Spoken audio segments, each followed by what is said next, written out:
What better place to try out this Viltrox APS-C 35mm f1.7 lens than on the streets here in Chinatown on Chinese New Year. But first, some technical details of this newly released Viltrox Air AF 35mm 1.7. Regular viewers will know that my approach is to use the lens for a month or two or so to shoot videos, photos, and I've had this lens for over a month. I've been using it in the real world to photograph real subjects that will hopefully give you a window, so to speak, into its rendering and characteristics. So let's get those technical details out of the way. But you probably want to know how much. Well, this lens retails for just $179 US. Still, is it worth the investment? I hope this review helps you to decide. Autofocus is driven by a newly designed STM silent motor, which is smooth, fast, and accurate. As the Air designation hints, the AF35 1.7 is a lightweight and compact little lens.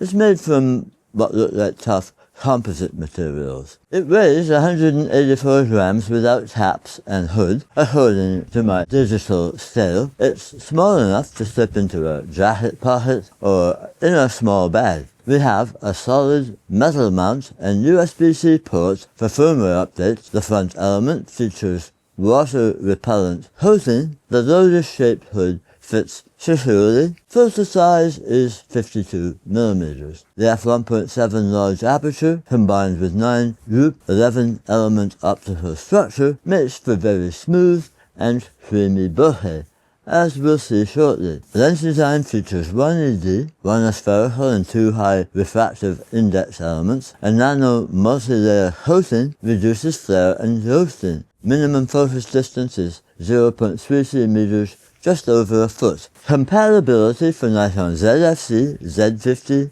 Z52, that's nice to see, Z30, Z5, Z6, Z63, Z7, Z8, Z9, ZF.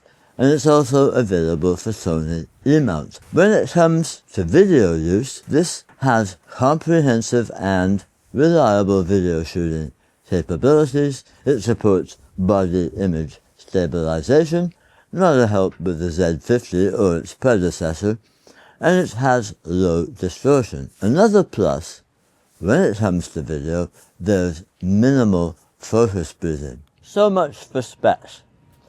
Here we are out in the real world, in one of my favorite places actually, to shoot street photography, in BC's capital city, Victoria. So I've borrowed my wife's Nikon Z52, I'm sure she won't mind, to test out this lens here today. Beautiful sunny day. Now, one thing to remember is that with this 35mm on DX or APS-C, we get an equivalent of around 50mm. I think more precisely about 52mm.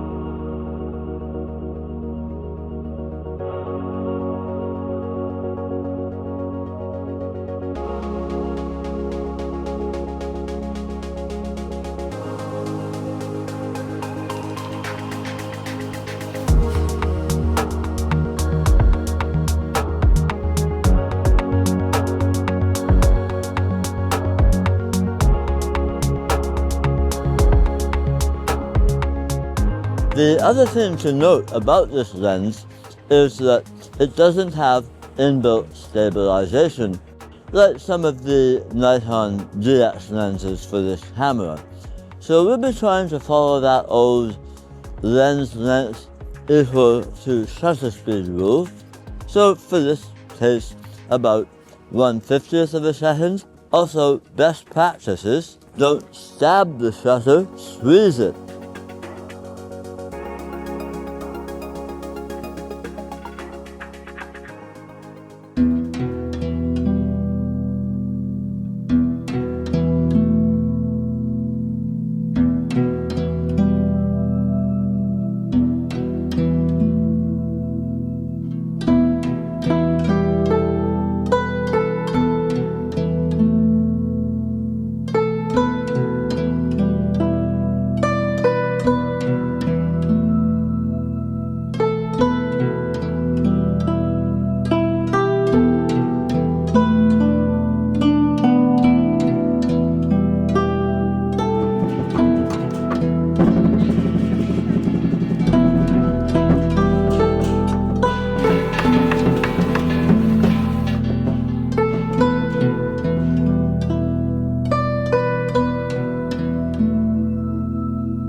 Okay, that was fun.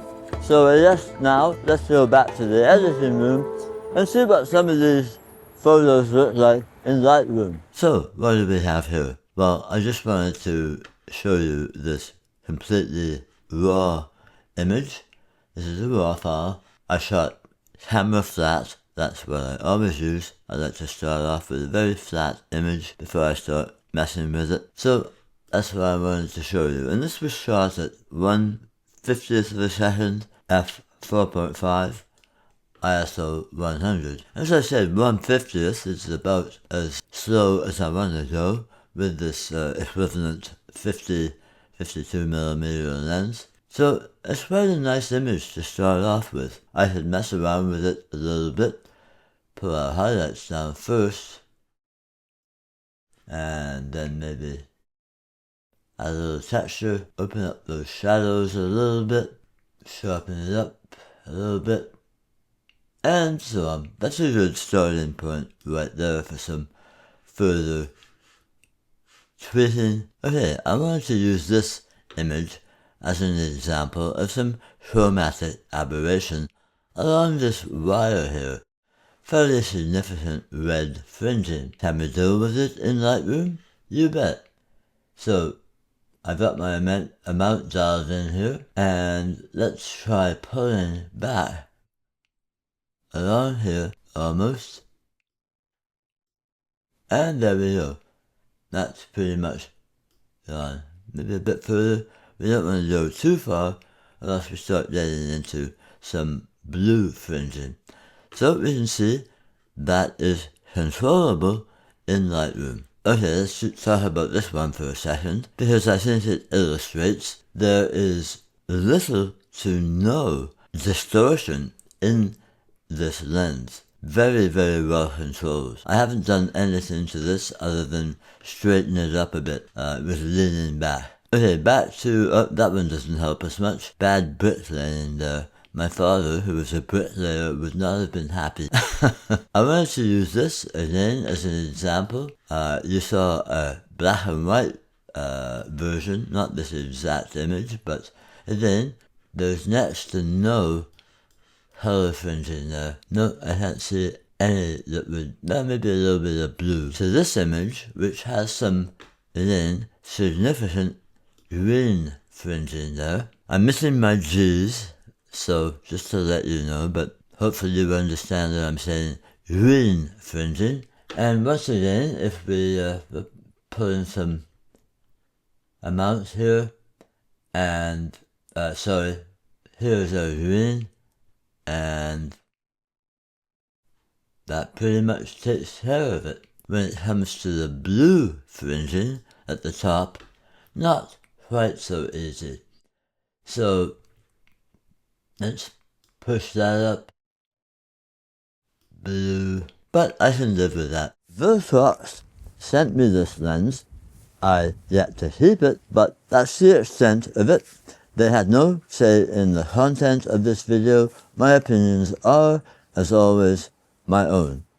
Personally, I like this super light lens, and it'll definitely be seeing more use on the Z52 in particular. If you're interested, I'll drop purchase links in the description.